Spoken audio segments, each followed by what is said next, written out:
Where once it had been a warm and welcoming home, Kody Brown's house now remained quiet, a tomb of broken hopes. Standing alone in the entryway, an almost stifling silence enveloped the area. The shadows of the early evening crawled across the dimmed rooms. The children were out for the weekend, and behind them they left a sense of vacancy that pressed on the air. At the marble island in the kitchen, Robin stirred a glass of red wine, going out of her way to avoid meeting Kody's eyes. Her well-worked features shone in the gentle light as she blankly scrolled through her phone. "Robin," Kody finally said, his voice coarse but filled with stern importance. "We need to talk." She did not jump. Instead, she let out a wearied sigh. "If this is about the MX bill again..." Kody interrupted her abruptly. "It's not about the card, it's about everything." Robin stilled, raising an eyebrow as she placed her glass on the table. "Everything? Kody, define everything." Without saying another word, he dumped a thick folder onto the table. Papers scattered withdrawal slips, bank statements, receipts. He didn't need to say more. "Hello all, welcome back to Sister Wives. If you're as invested in this drama unfolding as I am, don't forget to subscribe and hit that thumbs up. Let's get to this bombshell moment." Spa vacations, beauty procedures, shopping binges at boutiques, and high-end escapes all documented, all up to date. Kody's tone cracked into a shattered whisper. "I thought I could trust you. You bought one handbag for $10,000, treated yourself to facials in Sedona, all while our family was crumbling. Garrison died and broke us apart, and you disappeared into excess." Robin didn't deny it. Her face wavered for an instant, showing cracks in the mask. "Do you think I had it easy? You think I've done nothing else?" Kody's anger hovered on his lips. "You said you had time to mourn. But I wasn't enough, was I? I was just the wallet. The backup plan." Robin laughed harshly, her voice cutting as a blade. "Kody, don't make this about you." He took a step closer, his jaw clenched. "I gave up all that. Meri, Janelle, Christine, they all pleaded with me to see you for what you are. But I stood by you. I turned on my own children."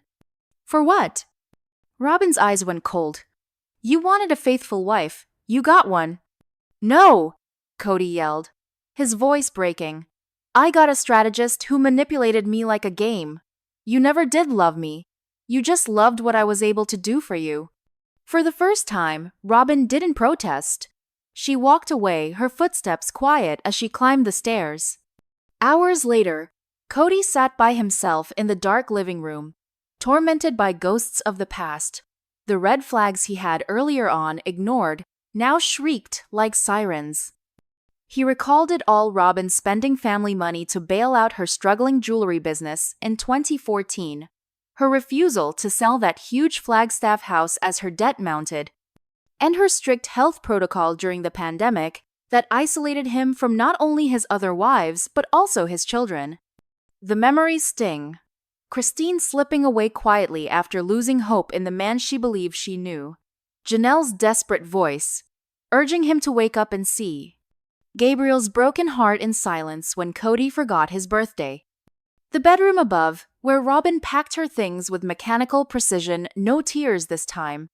She moved with the cold determination of a job done, folding expensive garments, tidily placing her jewelry and cosmetics. She knew this day would arrive. As she came down, Kody stood at the door. Robin talked first, her tone ominously calm. "I'm finished fighting."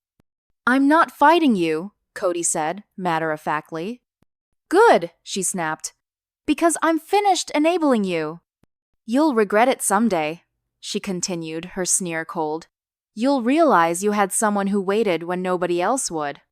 "You waited for the credit cards," Kody said softly, shaking his head. "Not for me." Robin strode by him, pulling 2 Louis Vuitton bags to her SUV, where Aurora and Brianna sat, their gazes shunning her. Robin loaded her luggage and got into the vehicle without looking back. Something within Kody broke as he stood there watching her depart, not because she was leaving, but because he had let things get to this point of breaking. He did not chase after her. He did not wave. He just stood there, numb, as the woman he gave up everything for disappeared into the darkness. And when the SUV receded into the darkening trees, Kody spoke softly to himself, an echo that was consumed by the deserted corridors. For too long, I had kept the wrong man around. 2 days afterwards, Kody stood on the dusty, barren wastes of Coyote Pass, a land which once represented a vision of togetherness and a fresh start. It was now simply an empty wasteland, echoing the empty promises upon which he had based his life. Sitting on a weathered tree stump, he gazed out at the endless emptiness. Forgotten were the dreams of lovely houses, the laughter of children, and the drawings of a perfect future. All there was left was Kody and the severe price of his actions. Taking a nervous breath, he reached for his phone. He messaged Christine first. "You were right about Robin and everything else." Then Janelle, "I'm sorry. I should have stood up for you and not for her." And Meri, "I get it now. If you ever want to talk, I'm here." Sliding the phone back into his jacket pocket, he gazed up at the sky. The sun burst forth from behind the clouds, and a soft warmth fell on the earth. For the first time in years, Kody felt something he hadn't expected, a delicate sense of peace. Robin had been away for 3 weeks. Kody spent each day since roaming the streets of Coyote Pass, reliving old times and gradually unwinding the tangled skein of lies he had allowed to envelop him. The silence that had once strangled him now was strangely uplifting. But in Kody's world, tranquility never exists long. One morning, perched alone on his patio in the back, nursing a cup of coffee, Kody's phone came alive with a breaking news headline from TMZ. High-profile divorce lawyer spotted with Robin Brown. The headline stated, by a fuzzy photo of Robin smiling in front of an upscale law office in Scottsdale. Beneath, the subtext punched him in the gut. A tell-all book is in the works, with sources disclosing she intends to reveal financial information and emotional abandonment in her marriage. Kody's jaw had dropped so hard it hurt. The shock caused him to spill his mug. It shattered on the deck, sounding like the crack in his chest. That evening, Kody's phone rang again. A strange Arizona number. After a moment's pause, he answered. "Meri," he growled, his voice weary. There was a long silence, then finally, she spoke steady, but colder than he recalled. "Are you ready at last to confront what you did?" Kody slumped into a chair. "I see it all now. I'm ready," he conceded. "You see Robin now?" Meri snapped. "But you still don't see yourself." He didn't dispute. Her tone became harder. "I saved the receipts. I have everything in writing. You should get a lawyer. I remained quiet when she bullied you into putting properties in her name. I did nothing when she said your love for her was cleaner than it had ever been for me." "You're threatening me?" Kody demanded, stunned. "No," she snapped. "I'm warning you. You'll learn soon enough that Robin wasn't the only one playing you." Meanwhile, in Utah, Christine sat with her phone in hand, reading Kody's message. "You were right on all counts." She gave a slight, half-tired laugh. Not cruel, but the sort of laugh one gives to see the truth finally come out without ever having to move a muscle. She posted, "Good luck. Too little, too late." Meanwhile, Kody had no idea, and Robin had already made her stealthy move. Her lawyer sprang into action and obtained the money from their shared fund to finance her new apartment north of Sedona. She was rewriting her narrative.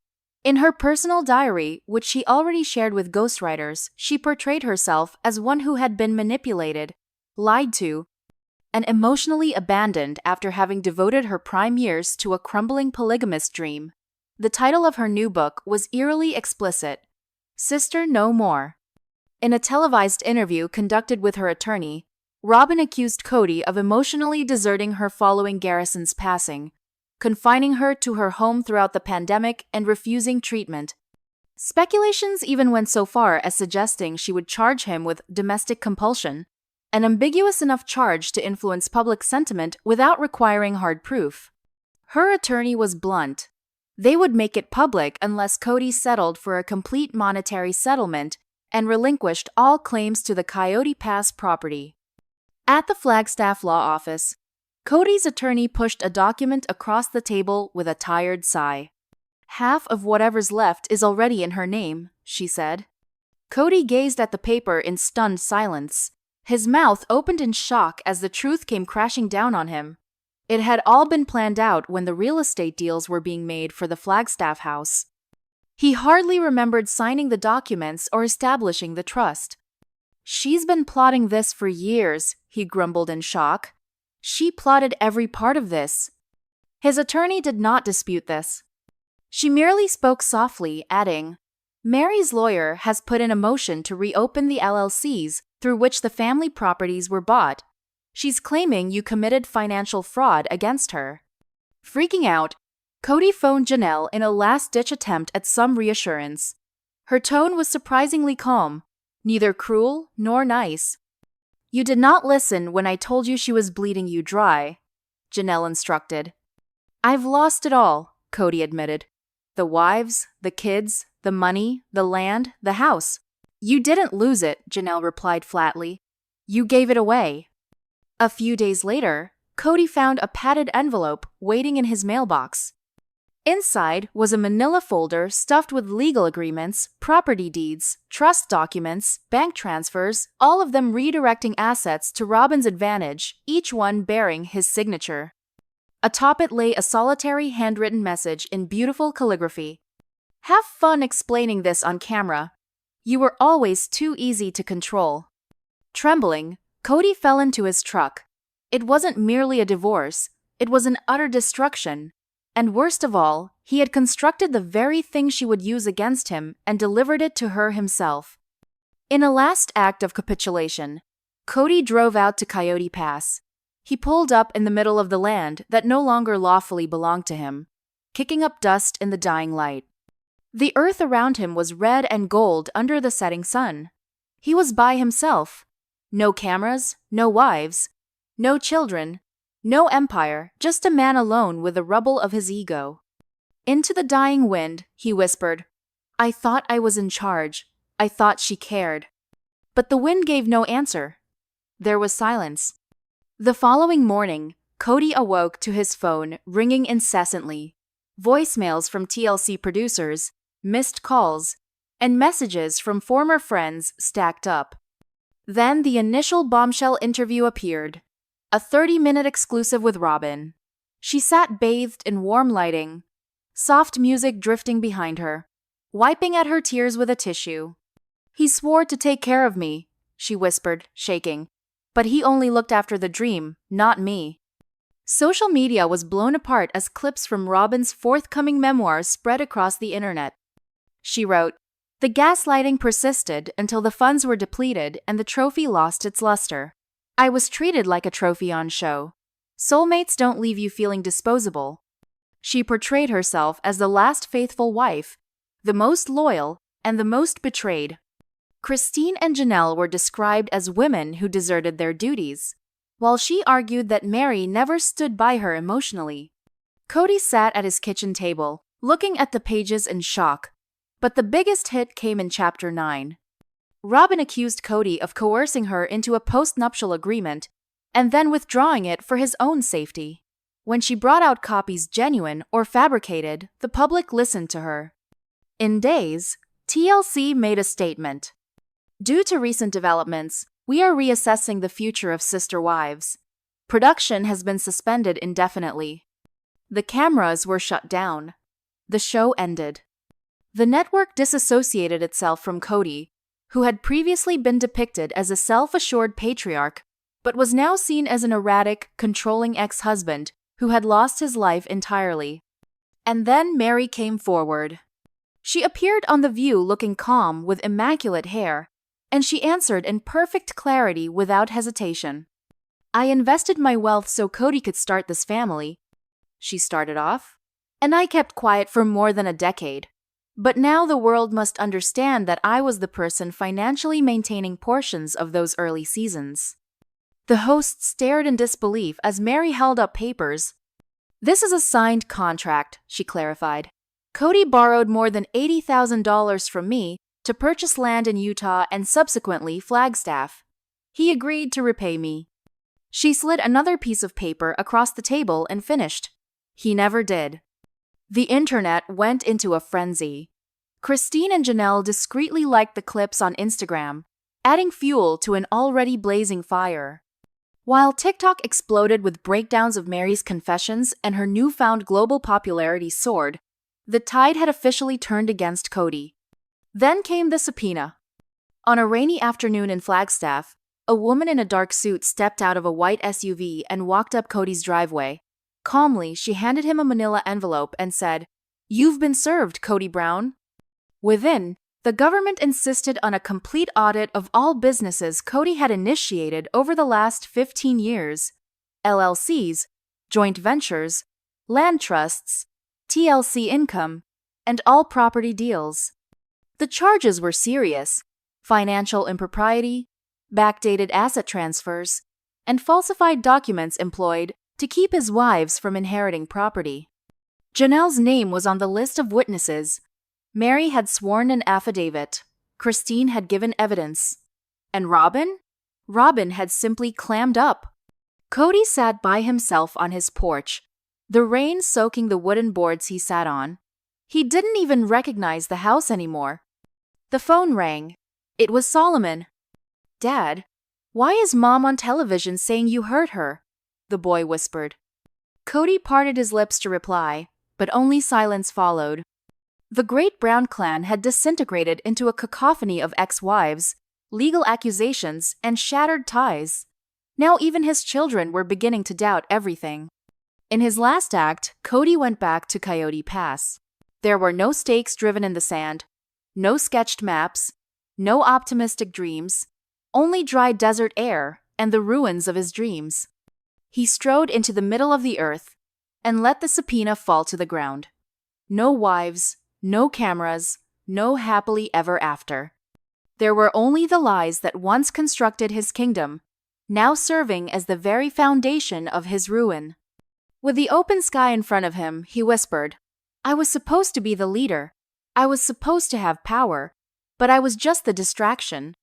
His words dissolved into the quiet, uncompromising terrain.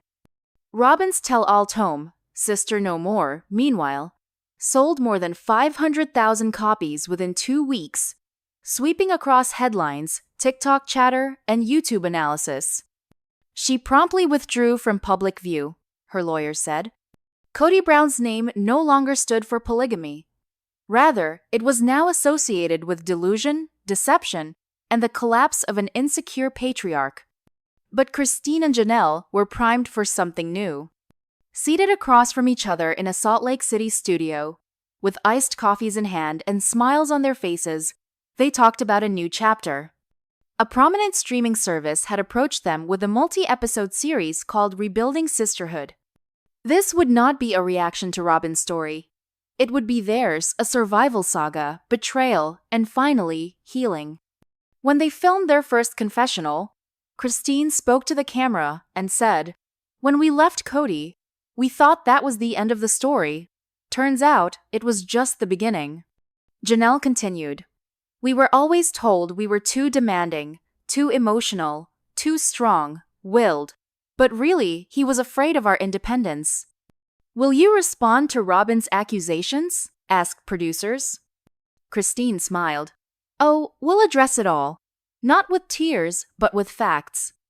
Back in Flagstaff, Kody's nightmare only worsened. The Arizona State Attorney General's office officially opened an investigation into Kody's alleged abuse of mutual funds, counterfeit property records, and coercive contracts. The IRS followed suit, questioning unreported income from speech appearances, t-shirt sales, cameo roles, and most startling, that Kody had made surreptitious use of LLCs in his older children's names without their knowledge. Kody's attorney didn't beat around the bush. "You will stand trial." The formerly cohesive Brown family broke apart even more. Michael, Aspen, and Paydon shared mysterious Instagram stories suggesting financial exploitation. Gabriel, still hurting from Garrison, tweeted, "We were just supporting characters in his ego trip. He cared more about money than memories. But not all of the kids gave up on him. Fans were shocked when Robin's son, Dayton, defended Kody. He wasn't perfect, Dayton explained, but my mom isn't either. Rumors started circulating, suggesting that Robin's story wasn't as clean as she made it out to be, and Dayton had a tale to tell too. Kody's trial was huge news. Even though cameras had been banned from the courtroom, leaked sketches and audio snippets went viral on Reddit and Twitter. Reporters, ex-wives, devoted fans, critics, and even former polygamist households all sat glued to their seats as the formerly impenetrable empire of Kody Brown crumbled before their very eyes. The prosecution built a damning case against Kody. They made a presentation of at least 6 financial institutions he had created in his lifetime, some of which siphoned TLC dollars into accounts managed by Robin later. Meri stepped into the stand, her voice unshaken, as she explained how Kody had bullied her into lending him her savings in a ruse. Christine stepped forward next, bringing with her documented contracts that showed her name had been erased from property deeds without her permission or knowledge. Next was Janelle's revelation. Screenshots of text messages in which Kody confessed to transferring assets into Robin's name to keep them out of reach of the other wives. Kody sat mutely, shoulders hunched, as each piece of testimony was read into the courtroom in hushed tones. "Do you understand the charges against you, Mr. Brown?" the judge asked. In a barely audible whisper, Kody answered, "Yes, I do." Then came the surprise twist. Halfway through the trial, Robin re-emerged. Set against ideal lighting, she presented a state-of-the-art PR video, her eyes glazed and face crafted with care. "I never wanted any of this to come out," she proclaimed with faked innocence. "But I had to defend myself and my children. I had no choice but to make a statement." But the charade broke down. A leaked voicemail came to light supposedly from Robin to Kody 3 weeks prior to their split. In it, Robin's voice hissed urgently, "Move those funds immediately. Christine and Meri are circling like vultures. I don't trust either of them." The internet erupted. The hashtag number Roy knew trended as the voicemail went viral. Within seconds, Robin's previously sympathetic story collapsed. Her publisher subtly announced that they were stopping the second printing of Sister No More, and her last loyal wife persona was switched with one of a co-conspirator. Only 2 days after the leaked voicemail, Christine and Janelle took their chance. The pilot episode of Rebuilding Sisterhood aired. They confronted the camera in it, firm and unapologetic. Their narrative was no longer one of hurt, it was one of rising, reclaiming, and rebuilding. Leave us your thoughts in the comments below, and don't forget to subscribe to our channel for more updates like this. Thank you all for watching.